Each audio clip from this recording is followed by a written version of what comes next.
Umbrella স্লিভসের এই ব্লাউজটি দেখে আমাকে অনেকে কমেন্ট করেছিলেন কাটিং দেওয়ার জন্য। তার জন্য আমি এখানে 18 ইঞ্চি বাই 18 ইঞ্চি একটি কাপড় নিয়েছি। কাপড়টিকে 4 ভাঁজে ভাঁজ করে 9 ইঞ্চিতে এইভাবে রাউন্ডে একটি দাগ দিয়ে দেব। প্রথমে দাগ দিয়ে তারপরে দাগ বরাবর কেটে নেব। কাটিং করে নিয়ে কাপড়টিকে খুলে যে কোনো একদিক থেকে 3.5 ইঞ্চিতে একটি দাগ দিয়ে আবার কাপড়টিকে এইভাবে ভাঁজ করে নেব।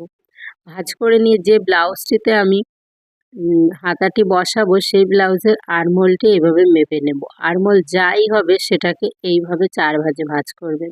ভাঁজ করে এইভাবে ধরে শেপ দিয়ে দেবেন। পুরো আরমোলে যা মাপ এসেছিল আমার 2.5 ইঞ্চি মতন এখানে এলো, সেটাকে আমি পুরো শেপ দিয়ে আগে লাইনিং কেটেছি, তারপরে কাপড় কেটে কাপড়ে লাইনিংটি জুড়ে নিয়েছি।